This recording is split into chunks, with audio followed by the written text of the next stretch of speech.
Let's go. Come on. Tonight, it's Live with Vince Elliott. Live with Vince Elliott.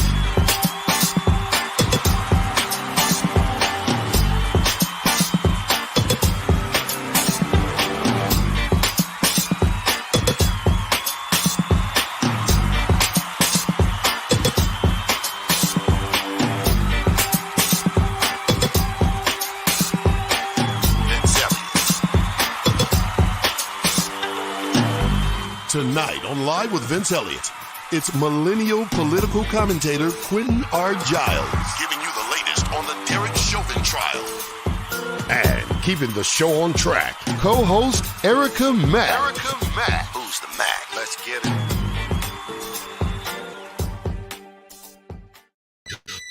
Okay. Yeah, y'all wasn't ready for that. Got new music for you. Welcome to another Tuesday. I am Vince Elliott, and this is Live with Vince Elliott. Oh, and that person next to me over there? Yeah, she is Erica Mack, and welcome to another fantastic Tuesday out there. This Tuesday evening, welcome all viewers. We would like to remind you to go over to YouTube and make sure that you go over to YouTube and subscribe to the Vince Elliott. Please go ahead and subscribe to the Vince Elliott, and after you subscribe, go ahead and like this show so that you know that YouTube know that we're likable. And not only that, we like to be liked. That's important, right? You know, everybody needs to be liked, and make sure that you share, because sharing is caring, and we appreciate the love. But welcome again to another fantastic Tuesday. That's right, and we want to say hello to all our viewers. And if you're watching us live or on the replay, we acknowledge you as well. So we appreciate you guys for sharing and liking and subscribing and hitting the notifications bell so you're notified when we go live. Today is no exception from every other Tuesday. We've got some information, education, inspiration, motivation, and yes, a few laughs. So if you're new to the show, welcome. If you're old to the show, welcome. Welcome. We've got a lot going on today, so I'm not going to hold it up. I'm going to make sure that you guys get everything that we have for you. And man, I'm excited because our guest today is no stranger to this social media platform. I'm going to tell you more about him later, but we're going to be talking about something that we have not talked about yet, Erica. You know, this going to be very organic because it's a big deal.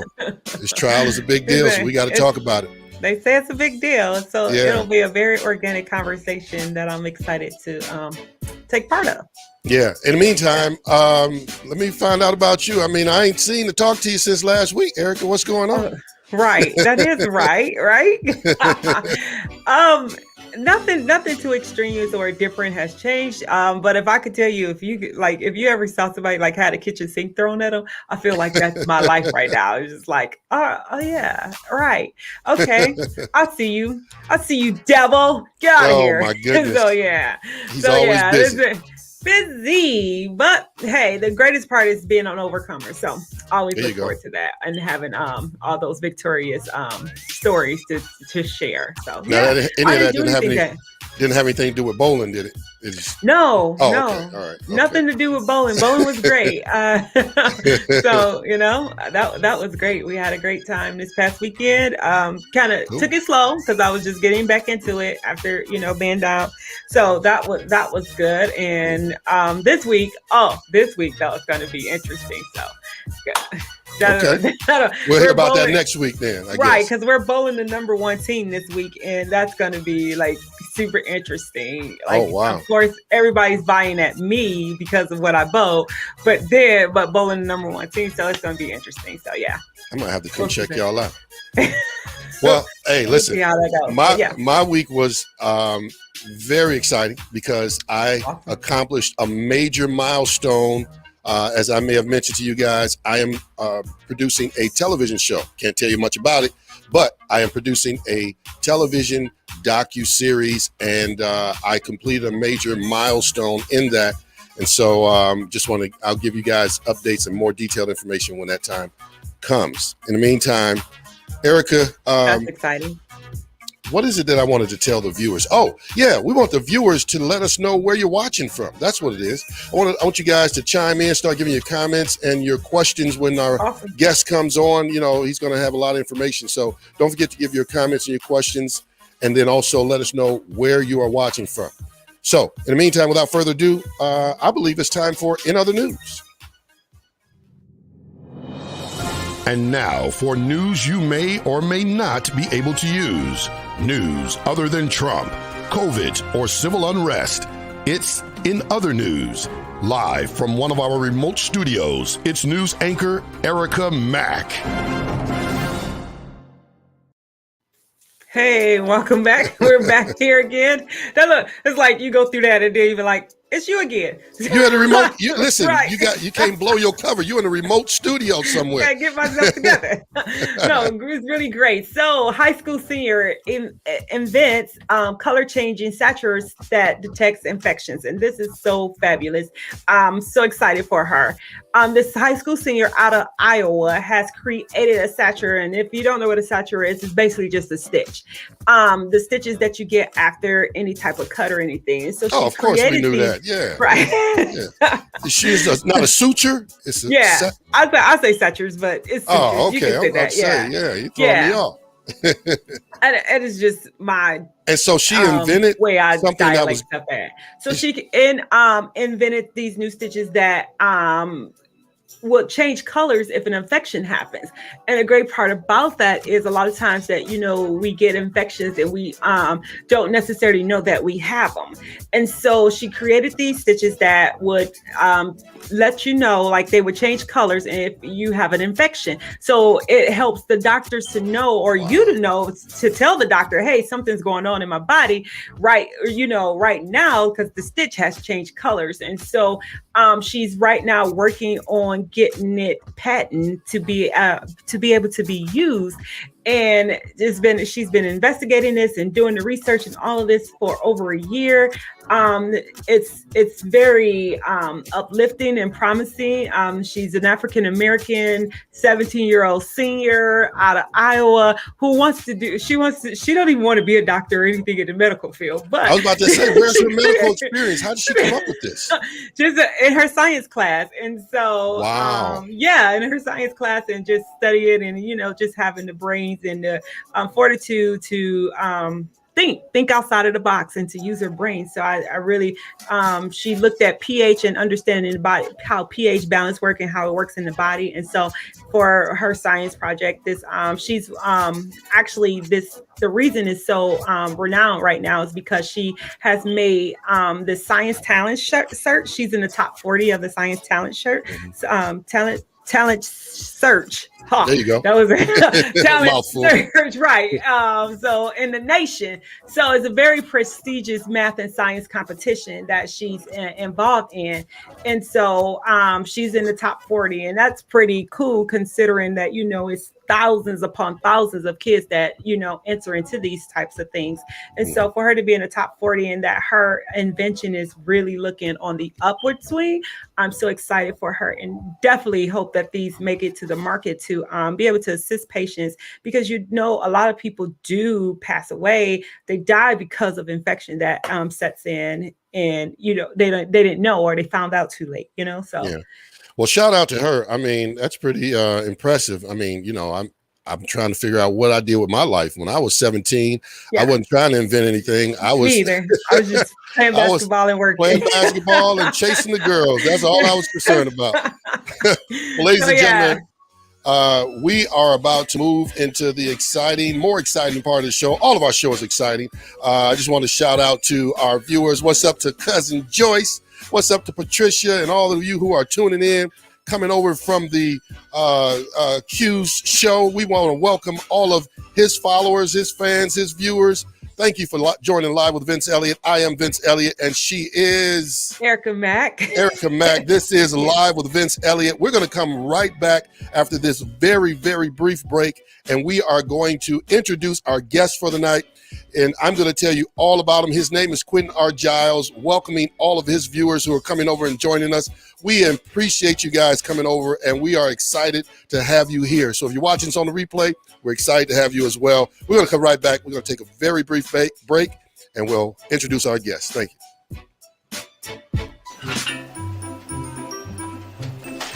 Hey, what you making? Oatmeal.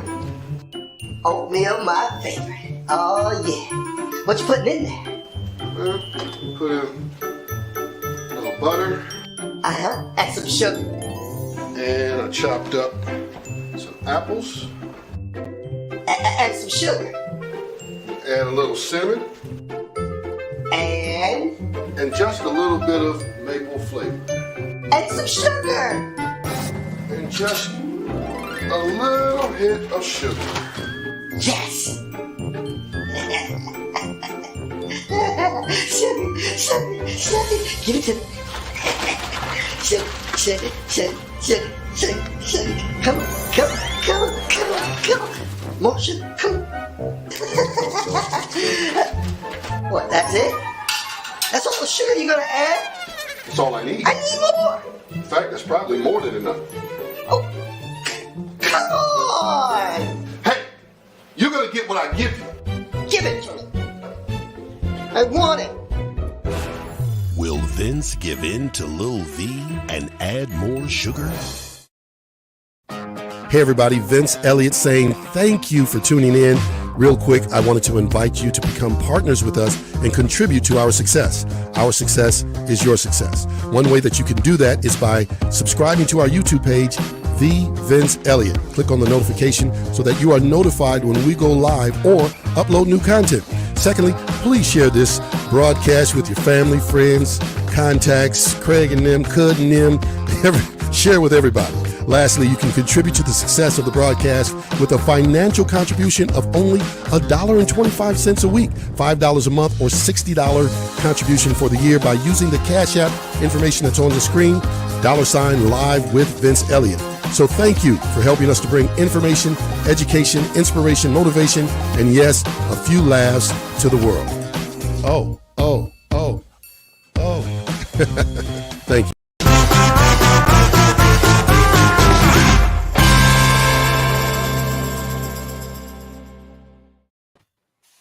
Welcome back, ladies and gentlemen. This is Live with Vince Elliott.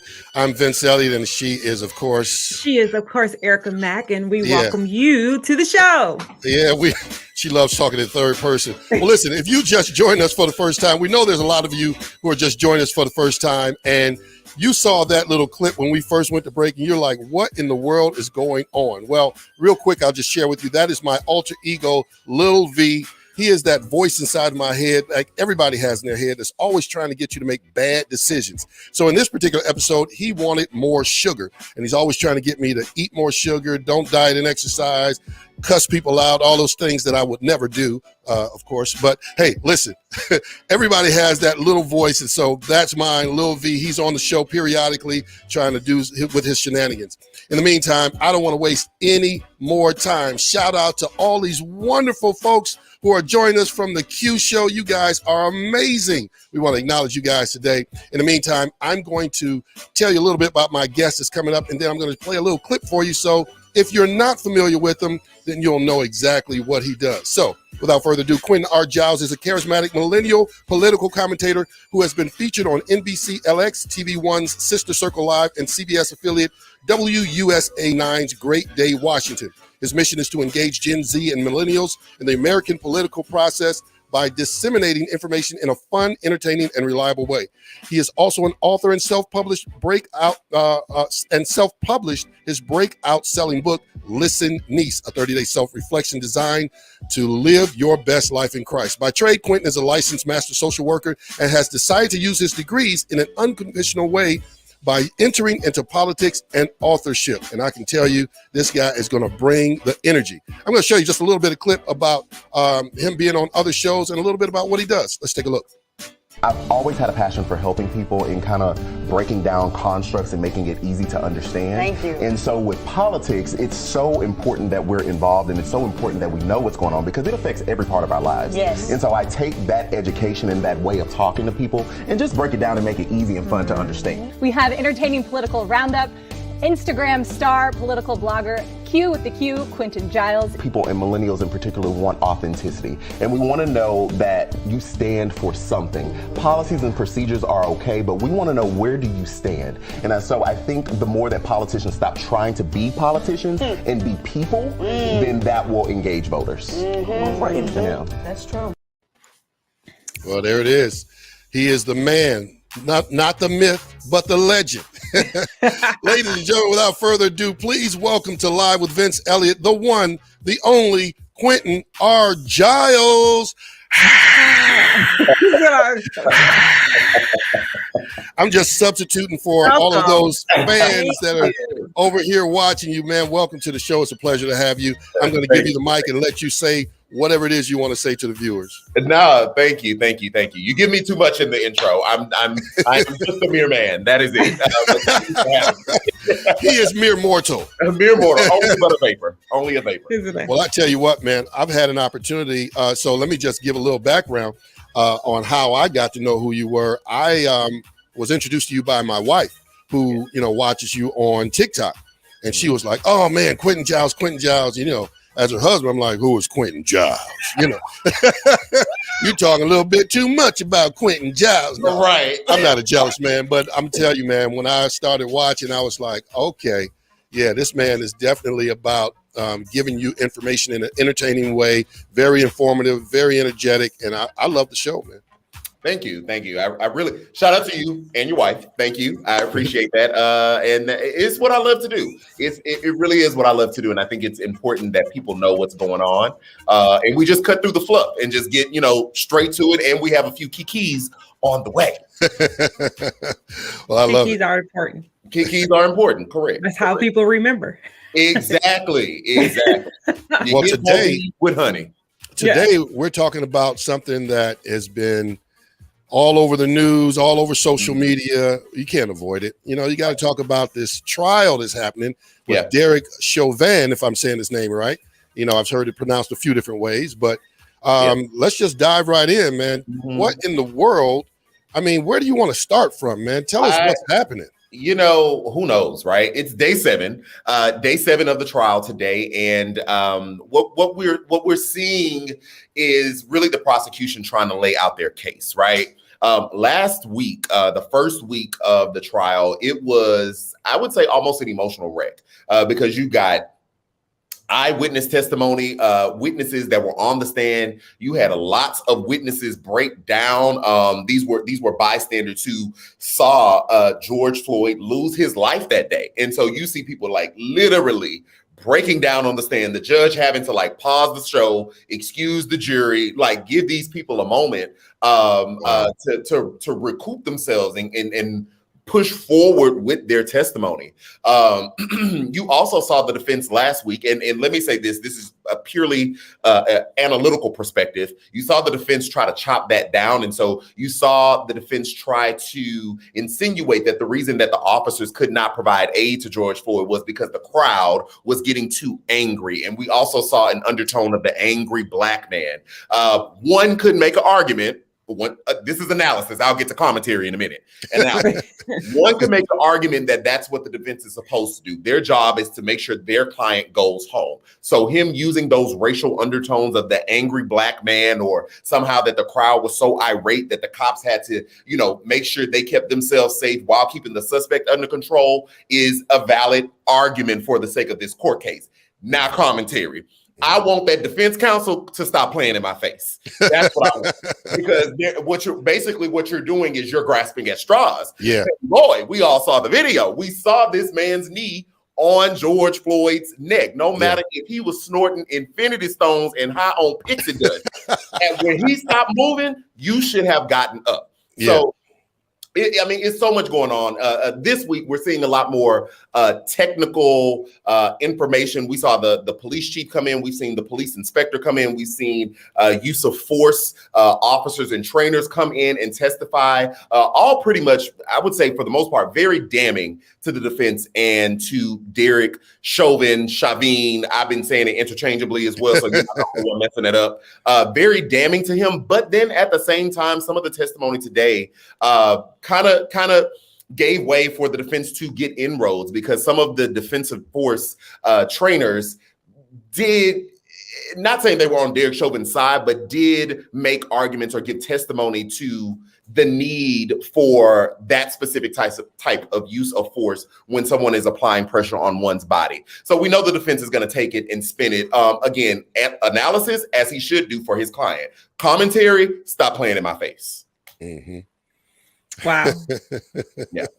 I wish I could have be like, oh, that happened. I have not watched one day of the trial or anything. So the information you're giving is definitely organic for me and just to understand. So just kind of where we are in the case now, where do you see his defense going and the prosecutor, who has the upper hand right now within the case? Right. Yes. So the defense, the way I've been thinking about what is the defense's story, right? So we all know at the end of a trial, prosecution gets closing arguments, defense gets closing arguments. So I'm listening to the defense's questions that he's asking, because essentially he's building his case. So the defense, from just what I see so far in 7 days of the trial, is going to really throw everything at the wall. Let me say this too before I press in. In murder trials, you have to get, for somebody to be convicted, the jury has to be unanimous, right? Yeah. It only takes one juror to say, I don't believe this person did it. You have a hung jury. The defendant, in this case, Derek Chauvin, goes home. Or you have the jury, all of them vote not guilty. Derek Chauvin goes home. So the defense only needs one. So the stuff that I think that he's accumulating together to try to present, or I would say analysis, to present to the jury, commentary, throwing stuff at the wall to see what sticks, is this idea that the crowd was so irate that the officers didn't know, couldn't render aid to George Floyd. One, also two, that George Floyd, we'll see today, we had some pushback from a witness, the male that was in the car with George Floyd is not wanting to testify. And so I can see the defense with the questions that they're asking to say that George Floyd died from an overdose, not necessarily the knee on his neck. That's another thing, a reasonable doubt. Or excuse me. And three, that even if it was the knee, based on the testimony on from the use of force officers, his knee was justified. So we're saying it's not the knee, but if it is the knee was justified because they were trained this way. So that's what the defense is going to do. It's going to be all over the case. All over the place. But again, the defense only needs one person to not agree. Right. Or to think that Derek Chauvin is not guilty. So that's where they are. The prosecution is clearly laying out a case that it was Derek Chauvin from getting testimony from the police chief himself to say, we don't teach that. That doesn't represent our values, our vision, nothing. They are clearly laying the case out that if not for Derek Chauvin, George Floyd would have still been alive today. Yeah. Okay. You know, it's a Hail Mary, in my opinion. I think that you adequately stated that they have to, their goal is to create reasonable doubt. You're right. They don't have anything. I mean, when you look at that video, you know, you're not going to prove that he didn't die because of the knee in the neck. So you now have to come with some kind of twisted, you know, perspective that, well, you know, whatever you're going to throw out, whether it's the procedure or whether it's he was violent or whether the people scared or whatever, that he didn't focus on what was going on, you're going to have to throw something out there just to cause one person to say, I'm not so sure he's guilty. And I can tell you what, I'll ask you your opinion on this. With the climate the way it is, with all of the things we've had during the Trump era, like them or hate them, all the things that took place with the racial tension increasing, how do you think the outcome of this trial, let's say it goes Derek's way, right? What do you think the repercussions, or and I don't want to go and and advocate for something, but what do you think the results would be in terms of the community's response or the country's response? I would say I think that they are wise to. Currently, Minneapolis looks like a war zone, right? If you see the pictures, National Guard, courthouse on lockdown, I think that's wise because we saw what happened last summer where there were righteous protests that got hijacked at night by people who wanted to cause trouble. And so if it goes Derek Chauvin's way, I totally see that repeating itself. People are going to take to the streets. Do I think it will be a national or even an international protest movement like it was when he lost his life? Not so much. But do I think they're in that community? People are taking to the streets. They on the streets now. They on the streets day and night now while the trial is going on. So I could see more righteous protests, but I could so see the environment again being created for someone to hijack. And I don't like those words because it places blame on the protesters, or the undertone is the blame is on the protesters. I could so see a situation where people are righteously protesting and hijackers come in and co-opt the message. Oh yeah, absolutely. Yeah. Well, listen, if you're just joining us, we're talking with Quentin R. Giles. He's a political commentator and does some analysis, and he's following the Derek Chauvin Chauvin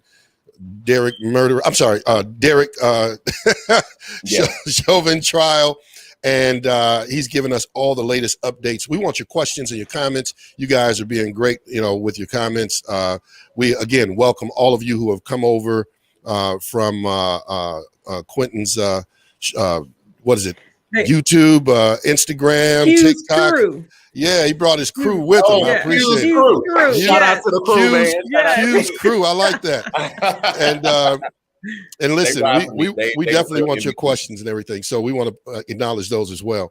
And so now when you are watching these trials and you're doing your regular show, you obviously have gotten on other networks. Are they hearing about you and then they're contacting you saying, hey, we want you to come on? How is your show, I guess is the question, open up other opportunities for you? Yeah, with that, it just depends on shows. Well, first off, let me back up. The platform, first off, Jesus has opened these doors for me. Hands down. But the platform is really creating a space for people to get a new perspective from a fresher face and a new voice. And so it really has. It's opened up a lot of doors to be on various platforms, various TV shows, but it really just depends. A lot of stations they pre-planned a lot of this stuff already for who they want to bring on in this time, especially like this trial. So it just varies. I go on a variety of different shows and talk about a variety of different topics. And one day, well, you know what? I'm hesitant to even say it, but I'm gonna say it. One day someone will give me a job offer and I will either take it or not take it, because I kind of like the independent route. I'm not gonna lie, but at the same time, being on TV is a whole lot of fun and come with a whole lot of perks. So, Yeah. We'll see. Well, here's the thing. You're on right now with a producer who produces television shows. So, Correct. well, you just never know. We may be giving you a call, once we make that connection and make that pitch and work something. Hello, yeah, we got the phone. Let's work it out. Don't play with me. Don't play with me. What they want to do? What do they want to talk about? And what does the check look like? Let's talk about that. Right. Yes. That's Absolutely. very important. So I want to route it back to the trial. Sure. And really kind of unpack this thing a little bit more. I mean, I know you've looked at this thing every which way, but every which way. So what do you find is the most compelling, damaging, evidence that I would imagine it's the video, but I want to hear you respond, maybe some other things as well that the prosecution has brought.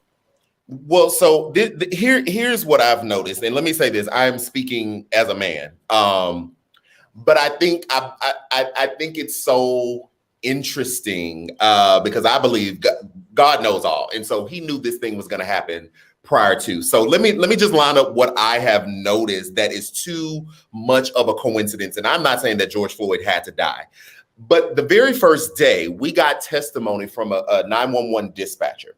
Now, that 911 dispatcher said that typically they never see police interactions, but in this dispatch office, they have TVs all around that have cameras all around the city. And the location in which George Floyd was on the ground happened to be on a city camera. And the police dispatcher happened to be looking at this and testified that she thought that the TV was frozen because she saw officers on a person for so long. So this is somebody, again, they rarely see this. She made mention that, is the TV frozen? No, TV is not frozen. Then she picks up the phone and calls the sergeant, who I myself have been educated that the sergeant is basically like in the field beat cops to say, she starts with, and we hear the recorded phone call, which is crazy. She starts with, "You can call me a snitch, but that right there lets you know that our eyes are not fooling us. That clearly even the dispatcher thought something was wrong, right?" So we hear this call. That was damning. That was day one. We hear this call from a dispatcher who never sees video, who rarely sees video. And makes this call to the sergeant to report to say, hey, this looks like abuse of force.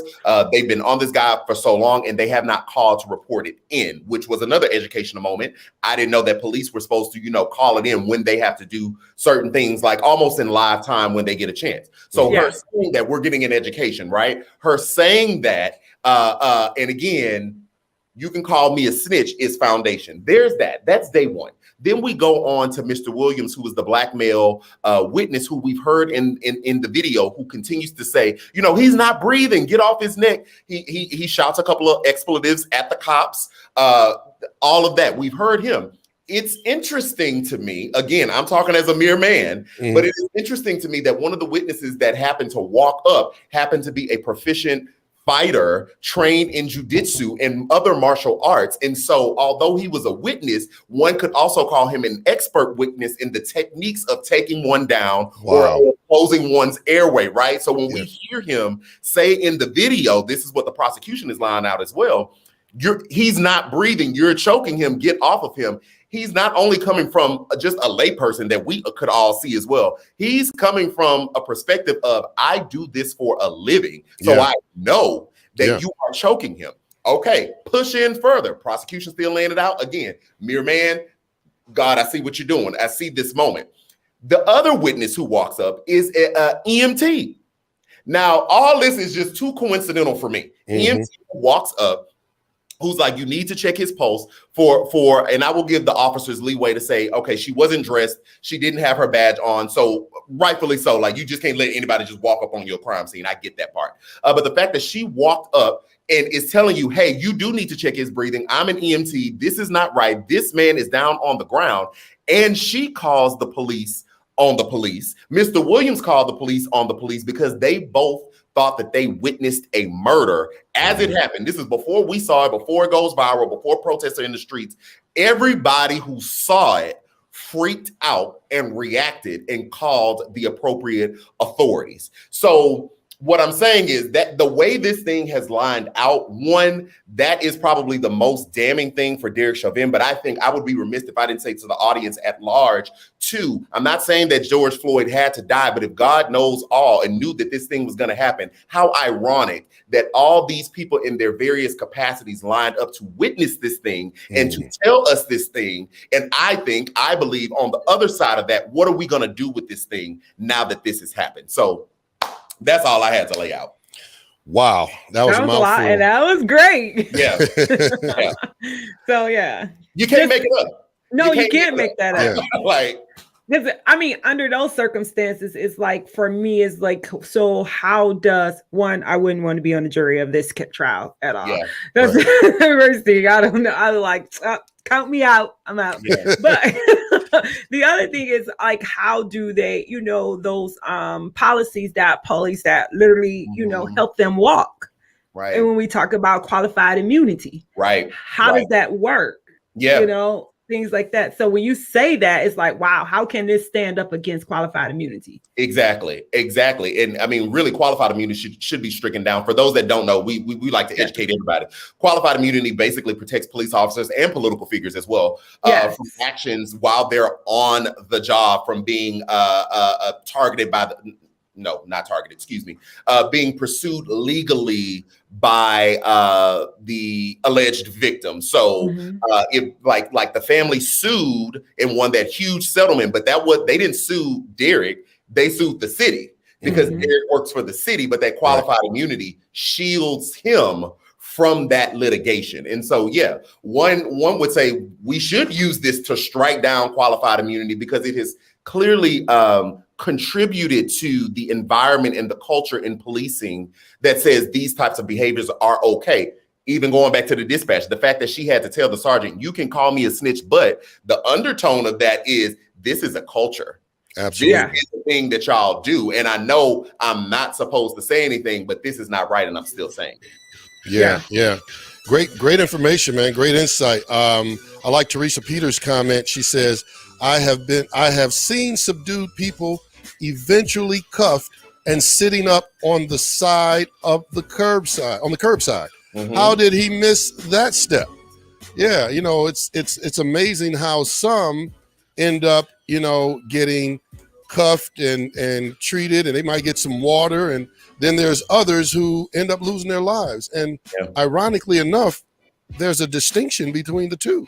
But anyway, we know what that is. We're going to come back in a moment. We're going to talk more with my guest, Quentin R. Giles. In the meantime, ladies and gentlemen, continue with your comments. Get your questions ready because we're going to come back and talk more about this. And if you came in late, you know what? I think I'm going to call an audible. I think since it's only a minute and 30 seconds, we're going to rerun the Lil V. So for those of you who joined us late, I just want to introduce you to my alter ego. He's that voice inside my head that's always trying to get me to do wrong things, and we have a lot of fun with him, and somehow you can see him. So we'll do that and a few other things, and we'll be right back right after this.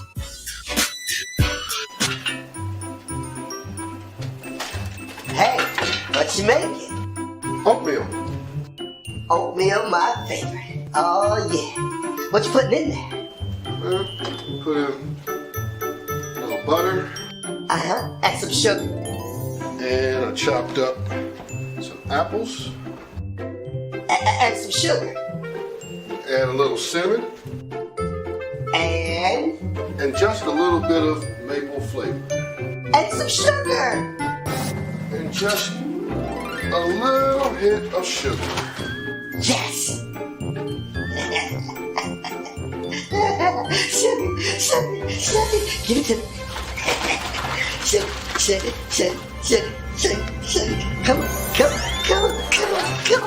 More sugar. Come on.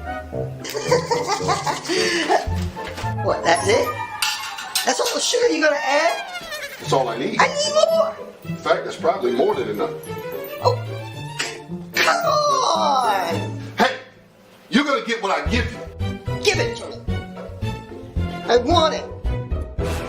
Will Vince give in to Lil V and add more sugar? Hey, this is Eric Wheelwright, the Prince of Media, and you're watching Live with Vince Elliott. Hey everybody, Vince Elliott saying thank you for tuning in. Real quick, I wanted to invite you to become partners with us and contribute to our success. Our success is your success. One way that you can do that is by subscribing to our YouTube page, The Vince Elliott. Click on the notification so that you are notified when we go live or upload new content. Secondly, please share this broadcast with your family, friends, contacts, Craig and them, Cud and them. Share with everybody. Lastly, you can contribute to the success of the broadcast with a financial contribution of only $1.25 a week, $5 a month, or $60 contribution for the year by using the Cash App information that's on the screen, $Live with Vince Elliott. So thank you for helping us to bring information, education, inspiration, motivation, and yes, a few laughs to the world. Oh. Thank you. Welcome back. Live with Vince Elliott. I'm Vince Elliott, and of course she is. Of course she is Erica Mack. Of course she is. And we are here today with my man, Quentin R. Giles. He is political commentator. He's talking about the Derek Chauvin murder trial. And we are trying to find out all the information. He's given us all the information, but I just want to pause and once again acknowledge all of the viewers, the fans, the followers, the folks that have come over from Quentin's page and supporting us today and watching. We call them the Q Crew. Thank you guys for watching. But hey, we also want to acknowledge the Live with Vince Elliott faithfuls. Those of you who are watching, whether you're watching live or on the replay, we just want to add emphasis to what you saw there in the break and say, listen, we really could use your support, whether you are sharing this with family and friends, whether you are subscribing to a YouTube page. You want to go to YouTube and search for The Vince Elliott. If you haven't done so already, hit that subscribe button, hit that like button. You know how important that is. And hit the notifications bell so you're notified when we upload new content and go live. And then lastly, you can support us financially. You can support us by going to Cash App, $Live with Vince Elliott. 1 L, 1 T in Elliott, as I like to say, so it gets routed to the right place. Or you can use Zelle, and you can use the email that you see there on the screen. In the meantime, let's get right back into the main topic, and I want to just turn the mic over to you, Mr. Quentin Giles, because I mean, it's like I don't even need to ask you questions, man. You got so much information. Maybe if we got something from our viewers, we'll throw in a question or two from them or continue to throw up their comments. But I'm going to just open up the floor and let you share what you want to share about this trial. Oh gosh, I'd be remiss if I didn't tell everyone to caution themselves for the outcome. People have asked me, what do I think is going to happen at the end of it? And honestly, I've seen this story one too many times in my 32 years of life. And so my muscle memory tells me that the cop walks. Do I hope I'm wrong? Absolutely. This is commentary. It's not analysis. Commentary, absolutely. Do I hope I'm wrong? Absolutely. I just want accountability. I'm not even asking, I would never ask for the death penalty. Don't believe in it, but accountability. We cannot. For me, I just can't deny the fact what I saw on that video, right? And so I'm just guarding myself for it to not happen. Although I'm still tuned in, I'm still watching, I'm still keeping track of what's said, what's done. I'm just guarding myself for the high probability that the cop walks. Mm-hmm. What does I'm just wondering because like you said, and because of policies and things like that, I think this is a good time to help people understand the importance of understanding who you are putting in for legislation, and to help you see the importance of why you need to know who these people are who come to your door and tell you that they're going to do something, but yet they do something else, and hold them accountable, because we have policies such as the Qualified Immunity Act that, that protects them. And that's something you can ask your senators and them to like help get this law off the books. Yeah. So how do you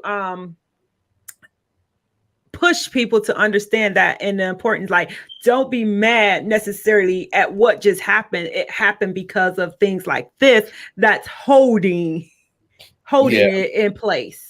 Yeah. Just continuing to educate people on why it's important to be involved. I try to do a good job at, or try to make it a point to let you know what's analysis and what's my opinion, right? Yeah.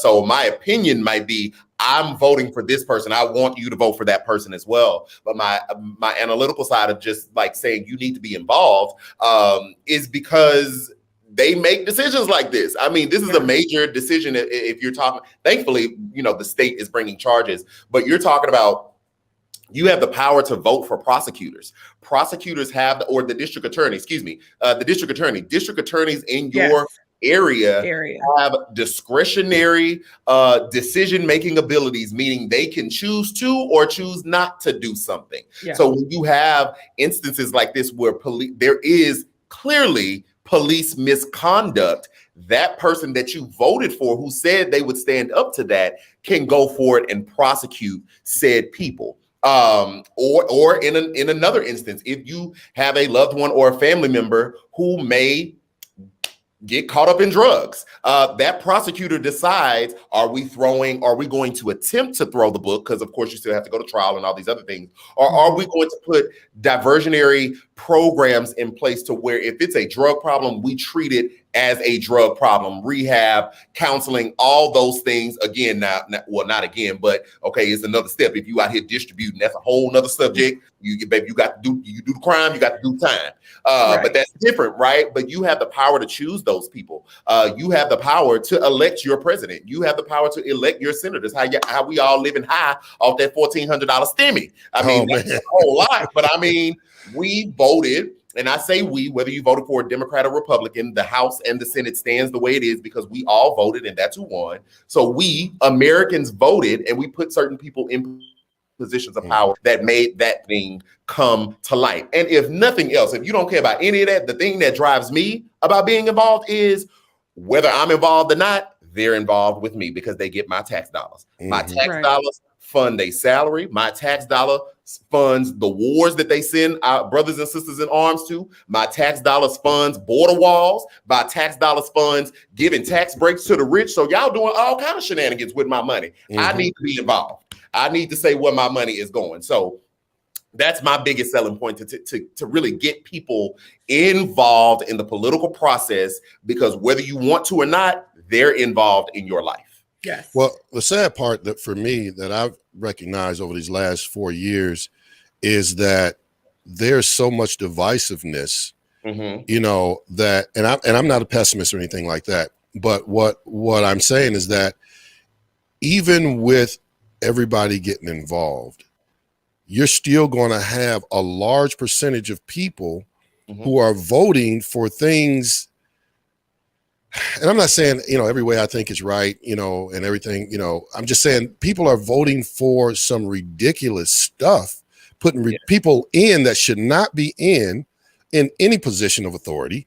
And they think it's okay, I'll give you a quick example. There was somebody who put a comment on, we posted that the show was going to be on, and they put a comment on YouTube, which of course I deleted. And it was something, I won't say what it was because it's very upsetting, but it was basically something in favor of Derek Chauvin. And it's like, you've got a lot of people with that sick mentality. These people are voting too.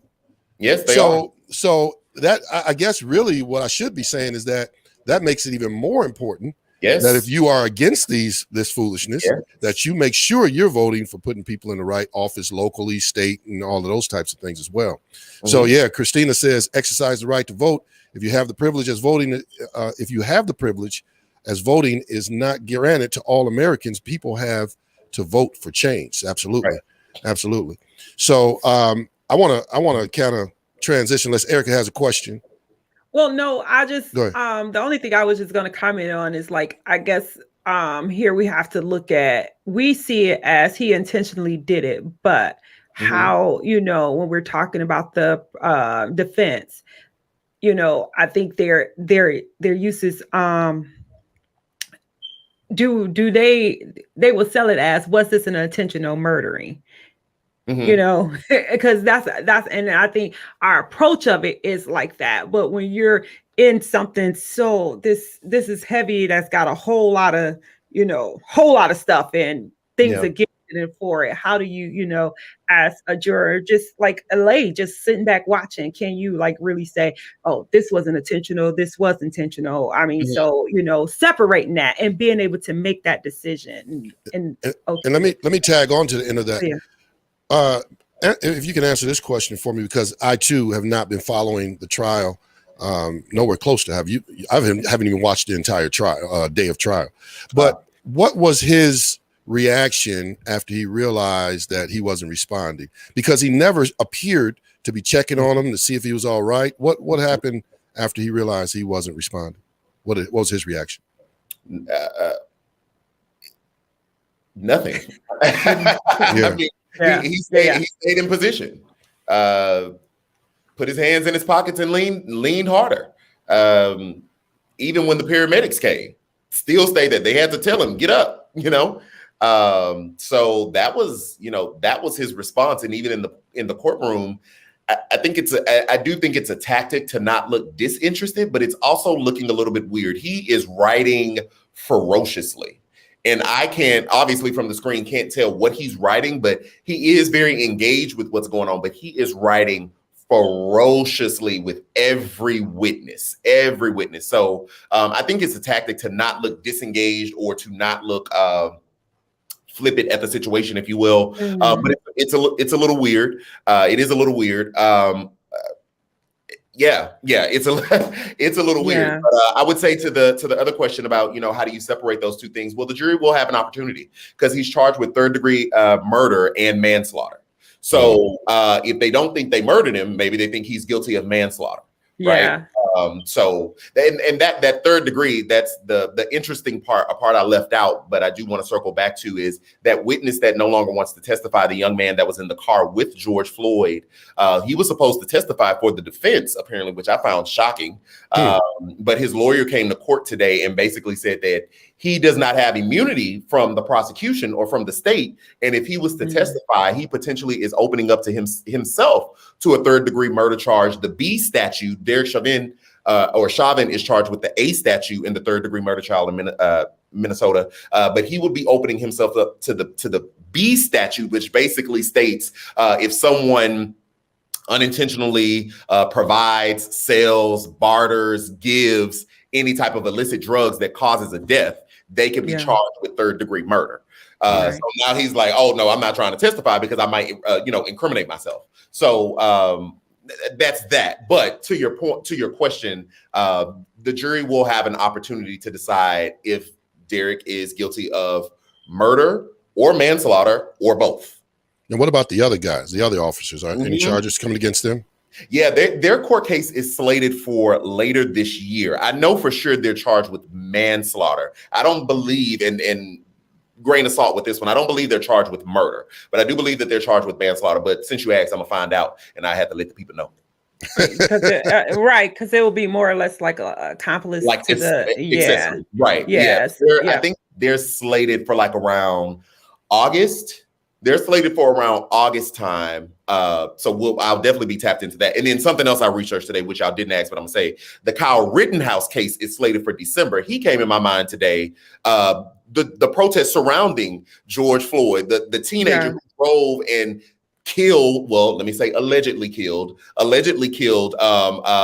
those protesters with that shotgun that we saw on camera, who has since been bailed out by conservative groups. More than, I think his bail was $2 million. For whatever reason, he came on my mind today. And I was like, why is he still walking about? His trial is not until December of this year. So we got a lot of legal courtroom action that's going to come later at the end of the year. Wow, that's a lot. I didn't even know about that trial. So Oh, yeah. So everybody's got. Listen, I'm not taking, I guess I can't say taking my foot off of it because, they use body parts on people. I'm not taking my proverbial foot off of it. We will be educated and stay up to date. Absolutely. Well, listen, tell us about your, different outlets, your TikTok, your YouTube, your Instagram. Tell us about that. Oh, sure. Yeah. So that's my socials, my YouTube, Instagram, TikTok, Twitter, Facebook, all of those.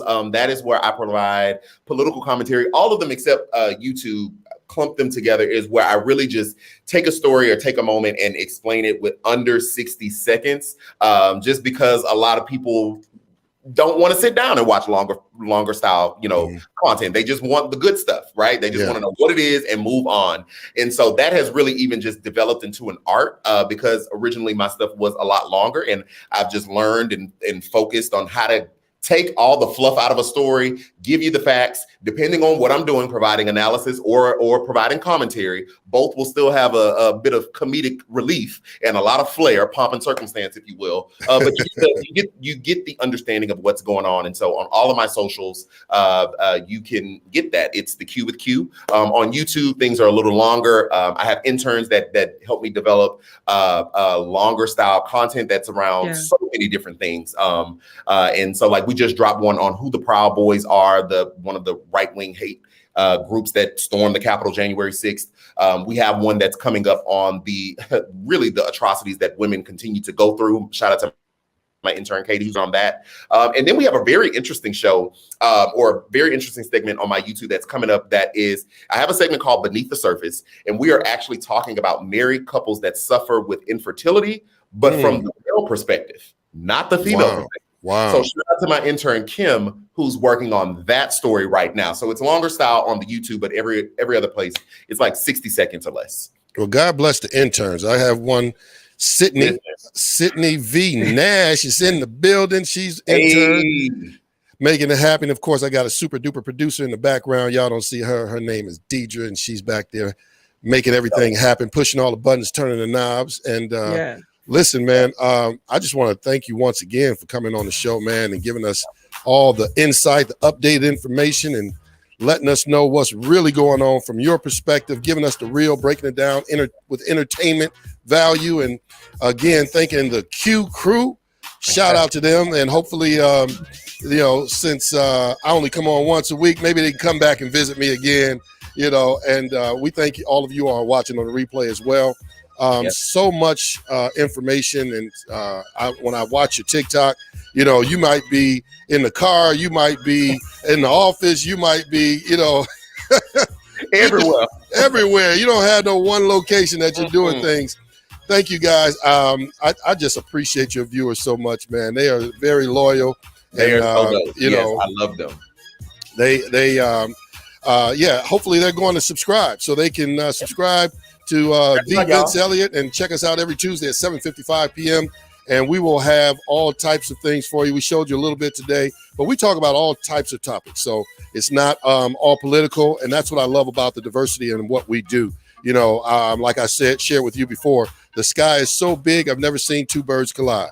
So when you want to get your political commentary and your laugh on, keep on watching Q, man. Keep on watching them. And if you want to get some other things while Q's not on, come on and watch us on Tuesdays at 7:55 p.m. Eastern and check us out, because we might have anything from health to entertainment and artists, and it goes on and on.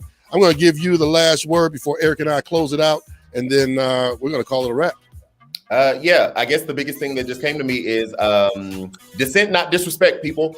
We are in very trying times, and so we need to be focused on how to have conversations like this and how to talk without disrespecting each other, but still vehemently disagreeing. And that's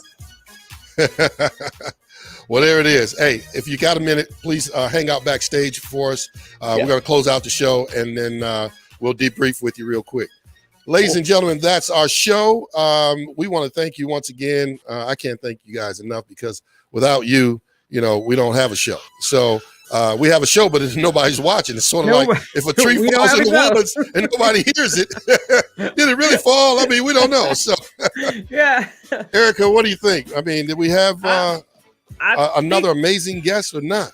Yeah, we have such an amazing guest. I'm always excited when people share their knowledge freely. It's just like, hey, I want you to know, be in the know is nothing more than being in the know. And, for both you and I, it's not something we don't sit on this platform of political involvement in that way. So to bring that information to us was I'm grateful for it.